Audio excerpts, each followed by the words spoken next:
गांव में ये बात आग की तरह फैल गई थी कि यहाँ पर जिन्नात ने बसेरा कर लिया है और वो दोपहर के वक्त बाहर निकलते हैं। पहले पहल तो इस बात पर किसी ने भी यकीन नहीं किया था, मगर रफ्ता रफ्ता यकीन करने लगे थे, क्योंकि आए दिन छोटे छोटे वाकयात के बाद बड़े वाकयात शुरू हो चुके थे। यहाँ गाँव में एक बड़ी हवेली थी जहाँ कोई नहीं जाता था। ये बात भी मशहूर थी कि जिन्नात ने उसी हवेली को अपना ठिकाना चुना है रहने के लिए। वो हवेली गाँव के चौधरी की थी। चौधरी बहुत परेशान था, उसके पास रहने के लिए और कोई ठिकाना भी नहीं था। जब से उसकी हवेली पर कब्जा हुआ था, लोग वहाँ जाने से घबराने लगे थे। बेचारे चौधरी के लिए भी वहाँ रहना मुहाल था। बिला आखिर उसने एक दिन एक बाबे को बुलवा कर जिन्नात से ना जाने क्या गुफ्तो शनीद की कि हवेली का एक हिस्सा जिन्नात ने रख लिया और दूसरे हिस्से में चौधरी की रिहाइश हो गई। पहले उस हवेली में हर वक्त आया गया लगा रहता था, मगर अब वहाँ इंसान तो क्या जानवर भी भटकते दिखाई नहीं देते थे। सभी कहते थे कि चौधरी की बेवकूफी है, सब कुछ जानते बूझते भी उसी हवेली में टिका बैठा है, उसे चाहिए वो जगह छोड़ दे। मगर वो भी पता नहीं किससे शर्त लगा के वहीं कयाम पजीर था। पहले लोगों के घरों में से चीजें गायब होना शुरू हो गई। फिर दिन दिहाड़े लोगों को सड़कों पर चलते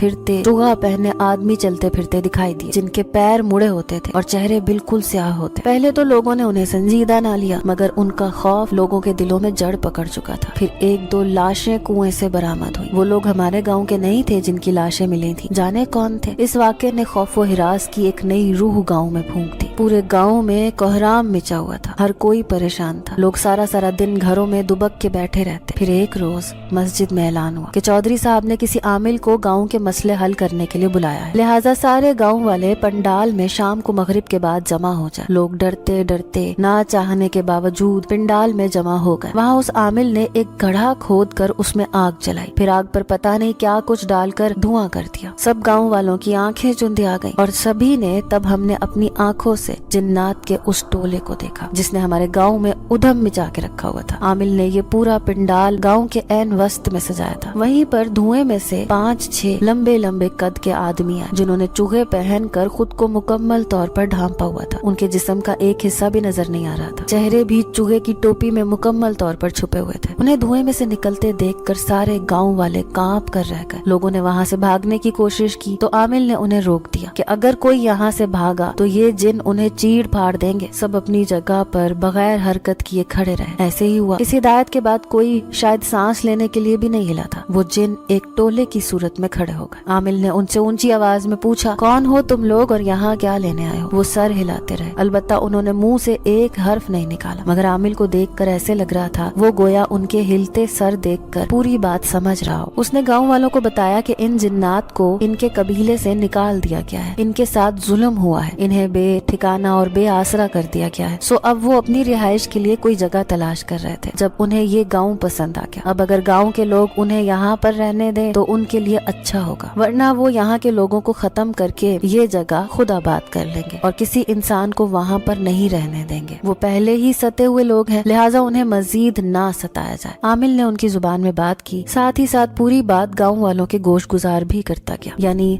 लोगों के पास और कोई चारा नहीं था उन जिन्नात को अपने गाँव में रखने के अलावा। अगर वो मना करते तो यहाँ कोई इंसान ना बचता, और अगर रहने की इजाजत देते तब भी खौफ उनके लिए जहर की मानंद काम करता। लोगों ने चौधरी की तरफ देखा तो वो बेचारा भी सहमा हुआ खड़ा था। आमिल ने जिन्नात से पूछा कि वो रहेंगे कहाँ पर, तो उन्होंने कहा कि जहाँ उनका दिल चाहेगा। ये सुनकर चौधरी ने एकदम से आमिल को कहा कि ये जिन्नात मेरी हवेली में रह सकते हैं, इसके अलावा ये वादा करें कि और कहीं पर भी नहीं रहेंगे। मैं अपनी हवेली का एक मखसूस हिस्सा इनको दे देता हूँ, मगर शर्त ये है कि बदले में ये मेरे गाँव के लोगों को सताएंगे नहीं। आमिल ने चौधरी की बात उनके सामने दोहराई तो वो मान गए। कहा कि उन्हें ये बात मंजूर है, मगर इर्द गिर्द हम जो चाहेंगे करेंगे, हमें कोई टोकने वाला नहीं, हम सिर्फ चौधरी के गांव की जमानत देते हैं। और तभी ये बात भी तय हुई कि दोपहर को 12 से लेकर 2 बजे तक लोग गांव में कम से कम बाहर निकलेंगे तो अच्छा होगा। चौधरी की इस दरिया दिली पर जहाँ सारे लोगों ने उस पर फख्र किया, वहीं चौधरी को मना भी किया था, मगर उसने हिम्मत से काम लेते हुए जवाब दिया कि गाँव का असल चौधरी वही होता है जो अपने गाँव की हिफाजत करना जानता हो। अगर आज मैं अपने गाँव के काम ना आ सकूं तो तो मेरा फायदा क्या होगा। लोग उसकी बात सुनकर बहुत मुतासिर हुए। इसके बाद पूरे गाँव में चौधरी की धूम मच गई। उस दिन के बाद वही गाँव जिसमें हम बड़ी आजादाना घूमते फिरते थे, अब हम सहम कर रहने लगे। हमारा गाँव तो उन बागी जिन्नात से बच गया, लेकिन इर्द गिर्द का माहौल बहुत ज्यादा खराब हो गया। आए दिन लोगों के घरों में से चीजें गुम होने लगी, कत्ल होने लगे, और जिस शख्स का कत्ल होता उसका सारा साजो सामान भी साथ ही गायब हो जाता। इस सब से तंग आकर लोगों ने जब गाँव छोड़ने का फैसला किया तो चौधरी ने उन्हें सख्ती से मना कर दिया कि ऐसे आप लोग ये जगह छोड़ कर गए तो वो जिन्नात तैश में आ जाएंगे, और तुम एक दो लोगों के जाने से ऐसा ना हो कि अजाब पूरे गाँव को भुगतना पड़े। चौधरी की बात सुनकर सभी लोग डर गए, और जिनका मुस्तकिल इस गाँव से जाने का इरादा था उन्होंने भी अपने इरादे को पसे पुश्त डाल दिया। तकरीबन साल